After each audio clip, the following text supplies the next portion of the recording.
Atong tun-an ang pulong sa Dios sa sermon nga giuluhan. Ang istorya ni Inahan. Ang istorya ni Inahan anaa sa libro nga gimantala sa Melchizedek Publishing niadtong 2016. Basahon ko kini kaninyo. Ang pulong nga Utopia sa nobela ni Thomas More nga Utopia nagpasabot og walay dapit. Sa nobela ni Samuel Butler nga Erewhon, ang pulong nga Utopia nagpasabot nga bisan asa. Ang Utopia nagpasabot nga wala kini bisan asa. Apan, wala ba gayud kini maglungtad? Ang atong kinabuhi usa ka mubo, apan taas nga panaw. Pinaagi sa maong panaw, ato mabati ang presensya sa kinabuhi. Sa akong hunahuna, ang Utopia nga atong gipangita, tingali anaa sa gako sa Inahan. Ang babayi makakuha sa titulo nga Inahan, pinaagi sa pagmabdos ug pagpanganak. Ang proseso pagkahimong inahan, adunay dakong kasakit. Bisan pa niini, ingon sa mga inahan, nga ang kasakit o sa gihapon kakalipay. Giunsa nila pagkonsiderar, ang kasakit sa pagpanganak, isip kalipay, ug paghigugma sa ilang mga anak nga nagdala sa labing dako nga kasakit. Ang tanang binuhat dinhi sa kalibutan, nabuhi sa gugma sa inahan. Ang mga tao nag-ingon nga ang Dios dili mahimong bisan asa, mao nga iyang gilalang ang mga inahan. Nagpasabot ba kini nga ang Dios naglungtad sa tandapit sa porma sa mga inahan? Kining tanan nga probidensya makita sa Biblia gikan sa paglalang. Gisulat kini sa epilog. Diha sa basahon sa Genesis, human gipakatulog sa Dios si Adan. Kinsay gilalang sa Dios gikan sa iyang gusok? Gibuhat niya ang usa ka babayi nga ginganlag Eva. Sa wala pa ang mga babayi mahimong mga inahan, silang tanan mga babayi. Sa proseso sa pagbag-o gikan sa babayi ngadto sa inahan, kinahanglan ang pagpanganak. Giingon niya ang pinakadako nga kasakit, mao ang kasakit sa pagpanganak. Giunsa paghigugma sa mga inahan ang ilang mga anak, human sila mag-antos sa sakit sa pagpanganak. Kinsa pa gawas sa usa ka inahan ang makahimo sa ingon nga trabaho. Ang usa ka inahan mao lamang ang bugtong tawo nga makahigugma pag-ayo sa usa nga nakahatag kaniya sa labing dako nga kasakit. Busa, samtang nagbasa ko sa librong The Story of Mother, akong naamguhan nga ang kinabuhi sa mga inahan na panunod gikan sa ilang kaugalingong mga inahan. Kinsa nagpuyo sa usa ka kinabuhi sa sakripisyo ug debosyon alang sa ilang mga anak. Daw pareho ra kini sa matag inahan. Kung kini alang sa kaayuhan sa iyang mga anak, siya nagpaubos sa iyang kaugalingon, bisan tuod siya gitamod. Ang inahan lang ang makahimo ni ini. Ngano nga gilalang kini sa Dios sa ingon nga paagi. Karon, tun-an nato ang Biblia bahin ni ini. Dako ang sakripisyo sa ato mga pisikal nga mga inahan. Apan, kung atong tan-awon ang kaliwatan sa mga inahan, kita moabot ngadto kang Eva. Sumala sa Biblia, kinsa si Eva? Siya ang asawa ni Adan. Sumala sa Romans chapter 5 verse 14, kinsa ang girepresentar ni Adan? Siya nagrepresentar ni Kristo, ang atong espiritual nga amahan. Sa Biblia, ang atong espiritual nga inahan, gitawag nga Eva. Siya mahimong inahan sa tanang buhi. Sa Galatians, kini nag-ingon, ang Jerusalem nga atua sa itaas gawas nun, ug siya maong atong inahan. Ang usa ka inahan usab, kasagarang mingawon sa iyang inahan. Kung kita maglisod og kapuyon sa kinabuhi, ang imo pagkabatan-on nawala, ang imo mga anak mibiya, ug walay usang nga anaa sa imong palibot, Kung ikaw pangutan-on, kinsa ang imong labing gimingaw? Bisan ang mga tigulang kasagaran mo tubag og inahan. Bisan ang mga apuhan, nag-ingon nga sila labing gimingaw sa ilang inahan. Sa dihang gisusi sa mga tao kung unsa ang labing matahom nga pulong. Inahan ang nakit-an nga labing matahom. Ang presensya sa usa ka inahan sa kasing-kasing sa matag usa nagpasabot sa mga sakripisyo ug gugma sa atong espiritual nga inahan ug giunsa niya paggiya sa hilom ang iyang mga anak.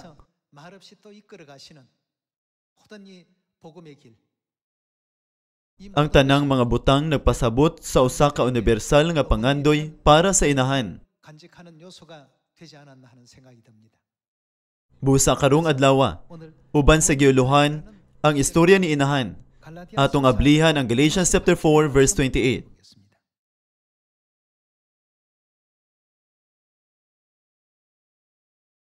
Galatians chapter 4 verse 28. Karon mga igsuon, sama ka Isaac, mga anak kita sa Dios tungod sa iyang saad. Apan sama nga niadtong panahona, giluto sa anak nga natawo sa naandang paagi, ang anak nga natawo tungod sa Espiritu sa Dios. Mausab kini ang naitabo kanato karon. Sa verse 28, naisulat nga kita mga anak sa saad, sama kang Isaac. Ingon ang paghulagway sa Biblia sa mga tawo nga nagtuo sa Dios ug maluwas. Karon atong ablihan ang 1 John chapter 2 aron tan-awon kung unsa ang gisaad sa Dios kanato.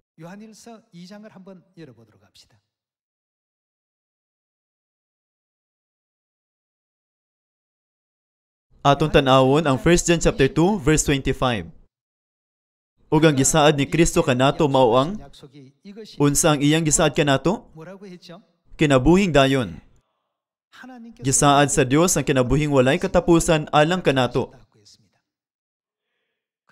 Ang titulo sa sermon karon kay ang istorya ni inahan. Mabulag ba nato ang kinabuhi gikan sa inahan? Kung walay inahan, ang kinabuhi dili gayon maglungtad. Kung wala ang inahan, dili kita makasulti, makalakaw, o makabati bisan unsa.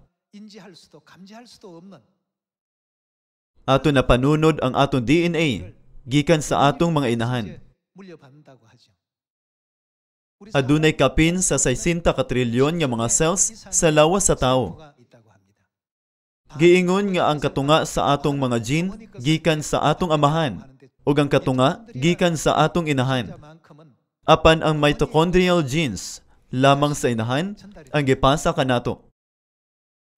Kini nagpasabot nga dili kita mahimong kumpleto nga tawo kung walay inahan.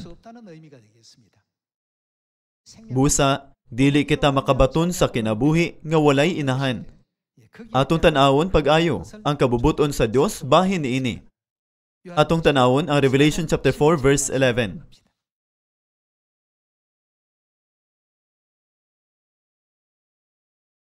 Revelation chapter 4 verse 11. Among Ginoo og Dios, angay kang mudawat sa pagdaig ug sa pasidungog ug sa gahom. Kay ikaw may nagbuhat sa tanang butang ug pinaagi sa imong pagbuot, namugna ang tanan.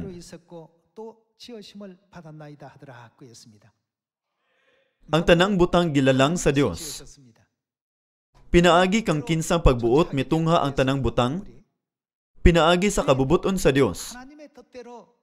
Unya dili ba mahimo sa Dios ang tanang butang nga matawo pinaagi sa amahan nga walay inahan? Siya ang labing gamhanang Dios.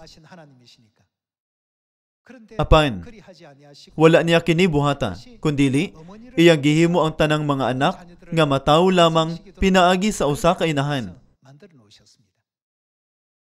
Kung wala ang inahan, imposible ang pagkumpleto sa kinabuhi. Aron makapanganak sa sunod nga henerasyon, ang usa ka inahan kinahanglang moantos og daghang kasakit. Busa, makaingon kita nga ang pulong nga inahan naglangkob og kasakit, sakripisyo ug pag-antos. Kita kaswal nga motawag inahan, inahan. Ikaw adunay pisikal nga inahan, ug ikaw usab adunay espirituhanon nga inahan. Kinahanglan nimong masabtan nga sa ngalan sa usa ka inahan, adunay dili maihap nga makalisdanan nga giantos alang sa kaayuhan sa mga anak. Ang ngalan nga inahan, dili lang usa ka ngalan nga miabot. Sa Revelation chapter 4, kini nag-ingon nga ang tanang mga butang gibuhat pinaagi sa kabubuton sa Dios. Sa providensya sa Dios, ang tanang buhing binuhat na tawo pinaagi sa inahan, dili pinaagi sa amahan. Sama nga ang tanang binuhat na kapanunod sa pisikal nga kinabuhi, pinaagi sa ilang pisikal nga mga inahan. Ang kinabuhing dayon, dili mapanunod kung wala ang atong espiritual nga inahan. Aron pukawon kita niining kamatuoran, gihimo sa Dios nga ang tanang binuhat, ang mga isda sa dagat, mga langgam sa kahanginan, ug mga mananap sa yuta, makapanunod sa kinabuhi, pinaagi sa ilang inahan. Kini nagtudlo kanato nga sama nga ang pisikal nga kinabuhi gihatag pinaagi sa atong pisikal nga inahan, kinahanglan niya adunay atong espiritual nga inahan nga maghatag kanato sa kinabuhing dayon. Dili ba? Ang Dios nagpukaw kanato sa kamatuoran nga ang kinabuhing dayon dili mahatag kung wala ang atong espiritual nga inahan. Unya, anaa ba sa Biblia ang espiritual nga inahan? Ang Biblia kinahanglang magpamatuod sa tanang butang. Mas labing importante ang gipamatud-an sa Biblia. Pinaagi sa Genesis chapter 1, atong pamatud-an nga kita adunay atong espiritual nga inahan nga naghatag kanato og kinabuhing dayon. Adto ta sa Genesis chapter 1 verse 26.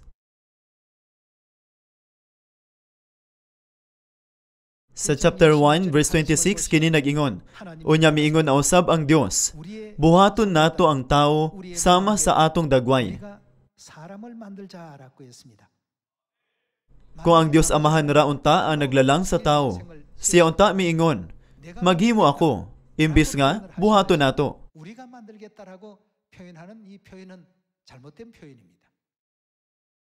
Ang Biblia nagtudlo kanato sa kamatuoran. Kung usara ang Dios nga nagbuhat sa tanang butang, angay ba nga mogamit siya sa pulo nga buhaton nato? Dili kini angay. Busa, sigurado nga dili lang usa ka Dios ang naglalang sa katawhan. Atong pangitaon ang tubag pinaagi sa pag-adto sa verse 27. Atong tanawon ang verse 27. Busa, gibuhat sa Dios ang tao.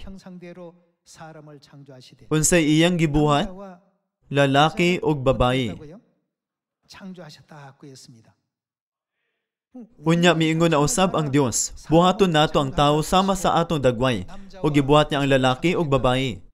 Dili ba nato masabtan nga adunay lalaki nga dagway sa Dios ug babayi nga dagway sa Dios nga gitumbok sa pulo nga nato? Dili usa ka Dios ang naglalang sa katawhan.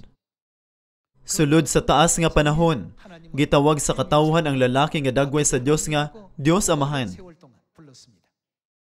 Unya, unsa may atong itawag sa babae nga dagway sa Dios? Natural, tungod kay siya naghatag kanato og kinabuhi, kinahanglan natong tawgon siya nga Dios Inahan. Busa, ingon nga adunay amahan og inahan sa pisikal nga kalibutan. Aduna usab Dios Amahan ug Dios Inahan sa espirituhanon nga kalibutan. Ug ang gisaad ni Kristo kanato mao ang kinabuhing dayon.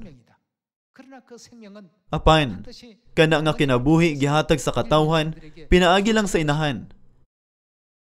Wala ba nakat-unan kini nga prinsipyo sa katawhan samtang nagkinabuhi sa pisikal nga kalibutan? Ang mga bata dili matawo nga wala ang ilang mga inahan, ug kini nga kamatuoran nahibal-an bisan sa gagmay mga bata. Ingon usab aron makadawat sa espiritual na kinabuhi, kinahanglan niya adunay atong espirituhanon nga inahan. Tungod kay gitawag nato ang lalaki nga dagway sa Dios nga Dios samahan. Natural ra nga tawgon nato ang babae nga dagway sa Dios nga Dios inahan. Busa, ang Dios nga mahan ug ang Dios nga inahan nagbuhat uban sa paglalang sa katawhan.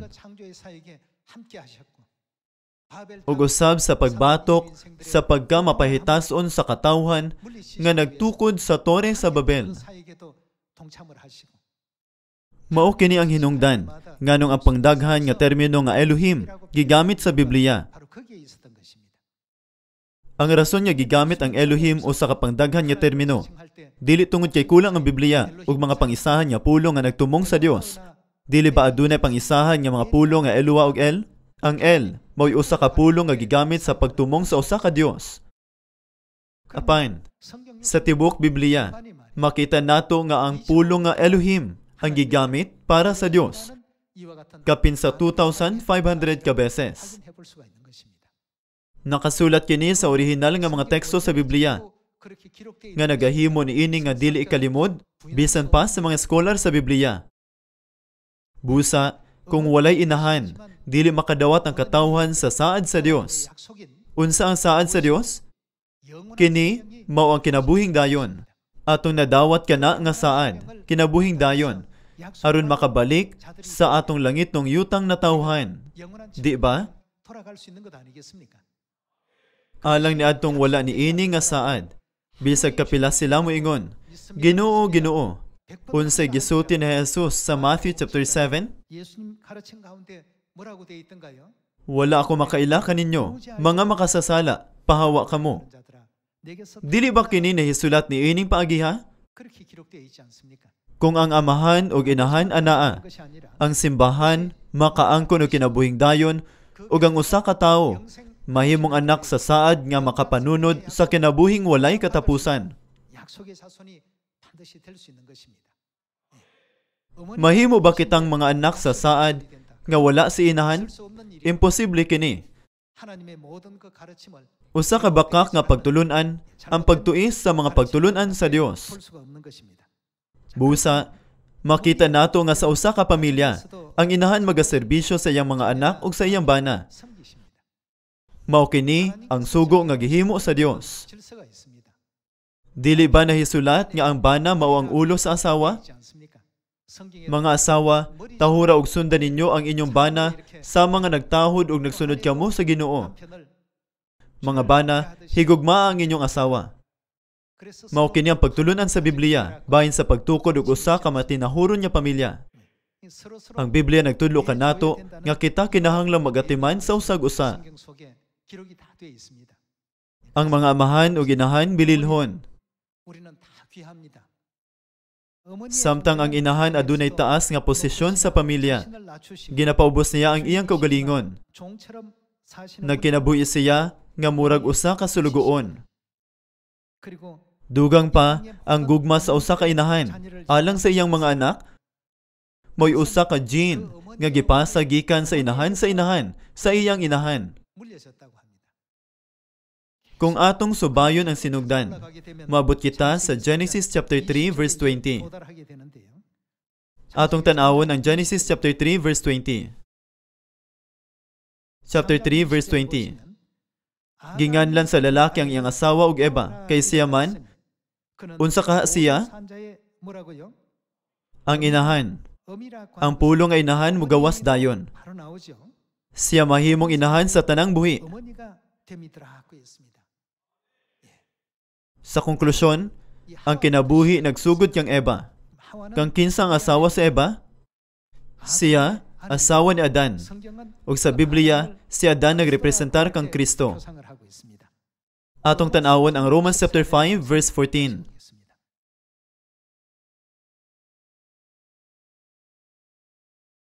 Sa chapter 5 verse 14 kini nahisulat, apan sukad sa panahon ni Adan hangtod sa panahon ni Moises, ang tanang tawo giharian sa kamatayon bisan kadtong wala makasala sama sa pagpakasala ni Adan sa iyang paglapas sa sugo sa Dios. Kinsa siya? Naghulagway si Adan sa usa ka tawo nga umaabot. Kinsa ang umaabot? Kini mao ang Kristo. Busa, kinsa ang kinahanglan anaa uban ni Kristo? Si Eva, ang espiritual nga asawa, kinahanglang anaa. Busa, sa Revelation chapter 22, makita ang espiritu ug ang pangasaw-unon. Ang espiritu mao ang Dios samahan ug ang pangasaw-unon mao ang iyang asawa. Sila mao ang Dios amahan ug ang Dios inahan. Sa Revelation 21 usab, makita ang kordero ug ang asawa sa kordero. Kining pareho nga mga butang na record sa Biblia. Busa, si Adan nagrepresentar kang Kristo. Ug unsa man ang Dios inahan nga iyang asawa, kay siya man ang inahan sa tanang mga tao. Sa laing pagkasulti, si Adan nagsimbolo sa lalaki nga dagway sa Dios. Samtang si Eva nagrepresentar sa babae nga dagway sa Dios. Ang Dios mianhi sa yuta sa ikaduhang higayon aron sa pagtawag sa tanang katawhan, iyang minahal nga mga anak. 2,000 ka tuig kanhi sa iyang unang pag-anhi, iyang giwali ang ebanghelyo sa Galilea. Dayon, sumala sa propesiya sa kahoy nga igos. Siya nabunyagan pag-usab niya atong 1948 ug misugod sa buluhaton sa ebanghelyo sa ikaduhang higayon.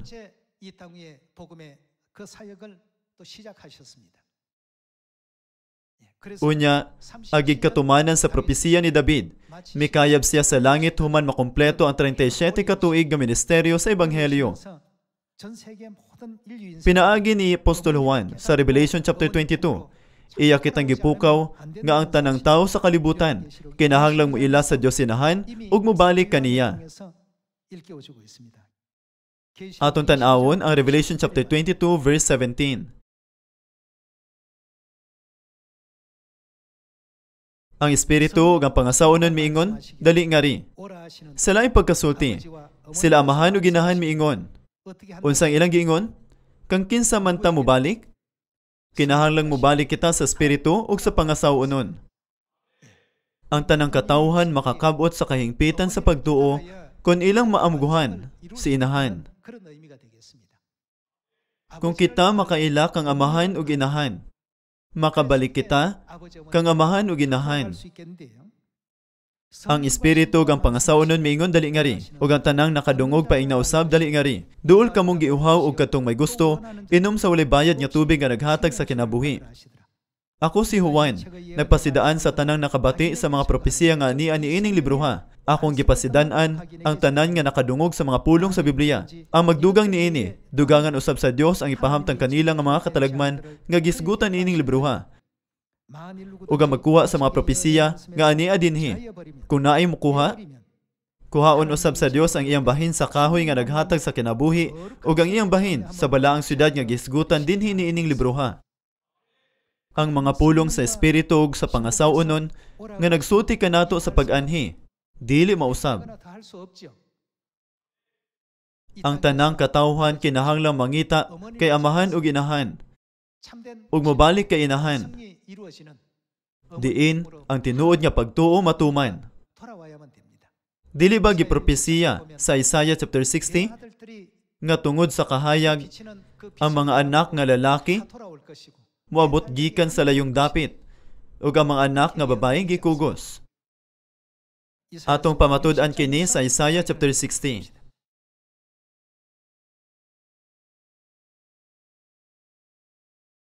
Chapter 60 verse 1. Bangon, sidla. Dinhi, atong hatagan og pagtagad kung kang kinsa kini nga kahayag. Kay miabot na ang imong kahayag, ug ang himaya sa Ginoo nagdan-ag na kanimo. Kang kinsang kahayag ang gipasabot dinhi sa imong kahayag? Kini nagpasabot sa kahayag sa Jerusalem. Atong tan-awon ang rason nga gisultihan kita sa Dios sa pagdan-ag sa kahayag sa Jerusalem. Pinaagi sa pagpakli sa verse 2. Atong tan-awon ang verse 2. Tabunan sa kangitngit ang kalibutan. Dinhi sa English nga Biblia, nahisulat niya ang kangitngit mitabon sa kalibutan. Tabunan sa kangitngit ang kalibutan ug ang katawhan tikyupan sa kangiog. Ang espiritual nga mga mata dalunggan o kasing-kasing sa tanang 8 kabilyong tawo bugos nga natabunan. Tabunan sa kangitngit ang kalibutan ug ang katawhan tikyupan sa kangiob. Apan ang Ginoo mosidla kanimo ug makita diha kanimo ang iyang himaya. Aton tan-awon ang verse 3, ang kanasuran. Unsay ilang buhaton? Moduol sa imong kahayag ug ang mga hari moduol sa lamdag sa imong kahayag. Ang kanasuran moduol sa imong kahayag ug ang mga hari moduol sa lamdag sa imong kahayag. Dili kini ang propesiya nga gisulti nimo o nako. Kinsa ang propesiya niini? Kini ang Dios. Atong tan-awon ang verse 4. Tan-awa ang imong palibot, makita mo nga nagtigom na sila ug moduol kanimo. Gikan sa layong dapit mangabot ang imong mga anak nga lalaki ug kuguson ang imong mga anak nga babae. Malipay kagayud inig kakita mo niini tungod sa kahina mo paspas pagpitik ang imong kasing-kasing. Kaya ang bahandi sa kanasuran, mahianha man kanimo, mabot kini kanimo latas sa kadagatan. Kanus-a kini mahitabo.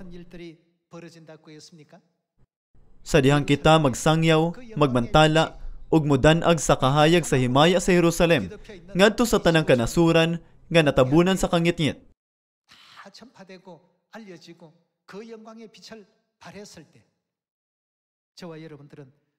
Nagatuo ako nga sa atubangan sa ngalan nga inahan.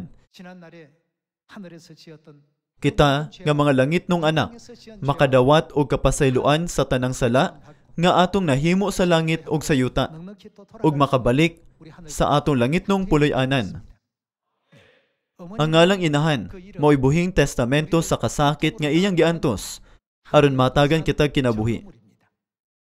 Unya, mahimong maangkon ang ngalan nga inahan. Kana nga ngalan dili-dali makuha. Dili ba? Mao nga gihulagway kita ni inahan nga ang tanan sa akong kinabuhi ug ang akong bugtong gihuna-huna. Kita usab, kinahanglan niya makaingon nga sila amahan ug inahan, mao ang tanan sa atong kinabuhi. Uban iini nga panghuna-huna, atong ipakaylap ang himaya sa Dios sa tibuok kalibutan ug ipahatod ang mga pagtulun-an sa Dios. Hangyoon ko kamo nga mahimong kadtong makagiya sa tanan natong mga igsuon sa Sion, ngadto sa kahayag ni inahan. Gusto na akong tapuson kini nga sermon. Daghang salamat.